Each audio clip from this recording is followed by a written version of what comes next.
Le Congo n'est pas étranger aux débats judiciaires entourant des affaires médiatisées.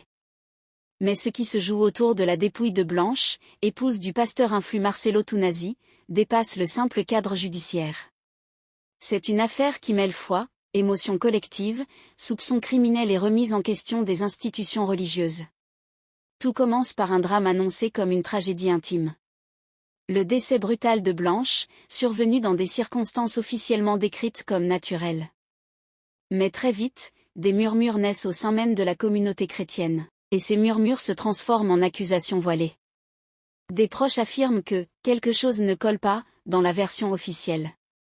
Ce n'est pas seulement l'histoire d'une femme morte trop tôt. C'est celle d'un combat mené par une famille qui refuse de voir le dossier être refermé trop vite.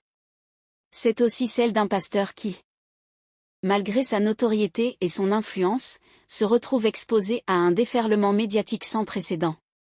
Pendant des mois, la tension monte, les interviews se multiplient, les plateaux télé s'enflamment, les réseaux sociaux deviennent une arène où les partisans et les opposants se livrent bataille. Au milieu, la famille de Blanche ne lâche pas prise. Leur objectif est clair, obtenir une exhumation pour que la vérité éclate. Leur persévérance finit par payer. Le tribunal rend une décision historique, l'autorisation d'exhumer le corps de Blanche. Mais derrière cette victoire juridique se cache un chemin semé d'embûches, de procédures interminables et de confrontations publiques, parfois humiliantes. Ce rapport, fruit de plusieurs semaines de compilation de témoignages, d'analyses légales et de reconstitution chronologique, vise à raconter cette affaire dans son intégralité. Nous plongerons dans les zones ombres du décès, les batailles judiciaires, les pressions politiques et spirituelles et les répercussions d'une décision qui a ébranlé autant la sphère religieuse que l'opinion publique. Les derniers jours de Blanche se déroulent, selon les proches, dans une atmosphère normale, en apparence. Membre très active de l'église de son mari, elle est vue à plusieurs reprises en public, souriante, participant à des réunions et à des cultes. Une voisine, rencontrée dans le quartier de Limette, se souvient. Le jeudi avant sa mort, je l'ai vue acheter des fruits au marché. Elle avait l'air bien, pas fatiguée. On a échangé quelques mots, rien ne laissait présager un drame. Pourtant, dans son cercle intime, certains notent des signes d'épuisement. Une cousine évoque une fatigue inhabituelle et une pâleur persistante. Selon la version officielle rapportée par l'Église, Blanche aurait ressenti un malaise dans la nuit du samedi. Parle d'une douleur soudaine à la poitrine et d'une respiration difficile. L'alerte est donnée, un médecin de confiance est appelé. Mais là encore, les récits divergent. Certains affirment que l'ambulance est arrivée rapidement. D'autres soutiennent qu'il y a eu un retard inexplicable dans la prise en charge. Une infirmière ayant requis l'anonymat se confie. J'ai vu l'appel dans le registre. Il y a eu un délai de presque 40 minutes avant qu'on envoie quelqu'un. Quelques heures plus tard, la nouvelle tombe. Blanche est décédée.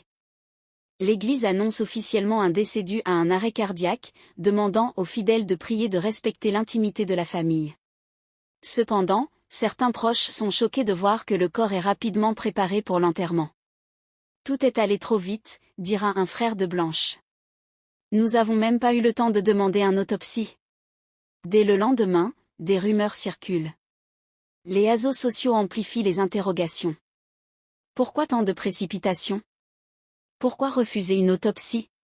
C'est à ce moment que la famille de Blanche décide de se mobiliser. Ils réclament officiellement un rapport médical détaillé qui tarde à arriver.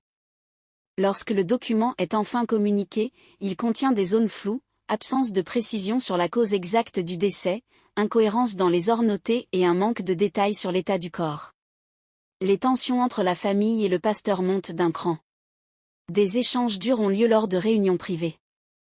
Finalement, la famille engage un avocat pour demander à la justice l'autorisation d'exhumer le corps afin de réaliser une expertise médico-légale indépendante.